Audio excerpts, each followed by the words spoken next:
One sunny June morning, a tall young woman led a little girl along the footpath which would its steep way up to the peak of the Alp mountain. এই গল্পটা আমি 2022 সালে কিনেছিলাম হেডি। তো এই গল্পটা খুব common, এটা ইংলিশ চিলড্রেন ক্লাসিক্সে ওয়ান অফ দ্য ফেমাস। তো যারা ক্লাস 4 থেকে 5 এ পড়ো তারাই বইটা পড়তে পারবে। খুব সিম্পল, ল্যাঙ্গুয়েজটাও ইজি টু আন্ডারস্ট্যান্ড, সোবার। আর যারা একটু আমারই মতন টুইস্টস অ্যান্ড টার্নস পছন্দ করো গল্পে, তাদের ভালো লাগবে। বাট এটা খুব ইনোসেন্ট একটা গল্প, মানে যে প্রত্যেকটা পাতায় প্রত্যেকটা চ্যাপ্টারে একটা করে টুইস্ট থাকবে বা এটা আনএক্সপেক্টেড কিছু হবে, এইটা আশা করা যায় না। কিন্তু গল্পটা শেষে একটা খুব মনোরম ইনোসেন্ট একটা ফিলিং পাওয়া যাবে, মানে লাইক সো বইটা ওই রকমই ফিলিংটা দেবে, কিছু ঠান্ডা, কিছু ক্রিমি, খুব টেস্টি একটা গল্প।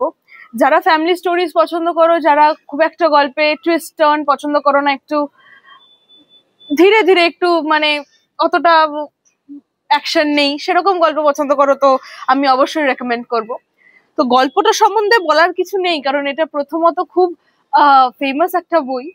তারপরে যদি বা বইটা হেডি জোহানা স্পাইরির লেখা, কিন্তু তারপরে অনেক পাবলিশাররাই এই বইটা পাবলিশ করেন, যেখানে রাস্কিন বন্ড ওটাকে এই গল্পের উপরে কলম চালিয়েছিলেন। অনেক বই পাওয়া যায়, কিন্তু আমার বইটা আমি শুধু মানে রাস্কিন বন্ডের এখানে মানে রাস্কিন বন্ড যেটা এডিট করেছিলেন সেই এডিটটা নেই, এটা শুধু জোহানা স্পাইরির লেখা। তো রাস্কিন বন্ড যখন এডিট করেছেন তখন বুঝতেই হবে যে নেচার এবং হিউম্যান লাইফ এটার একটা মানে ওতপ্রোতভাবে মিশে যাওয়া যে গল্পে যায়, সেই গল্পকেই রাস্কিন বন্ড এডিট করেন। যারা রাস্কিন বন্ডের লেখা পড়েছো তারা তো অবশ্যই জানবে, কাজে এই গল্পটাও নো এক্সেপশন। মানে এটাও ওনার মানে রাস্কিন বন্ড যেভাবে লিখতেন সেই রকম ভাবেই, মানে সেই রকম শৈলীতেই জোহানা স্পাইরি লিখেছে। এই গল্পটা পড়লে হয়তো বুঝতে পারবে যে ছোট ছোট করে অনেক পোর্শনই কিন্তু আমাদের স্কুলে পড়ানো হয়।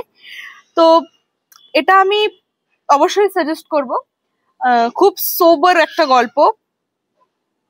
তো আজকে এই পর্যন্তই, আর অবশ্যই বইটা কেমন লাগলো পড়ে জানিও।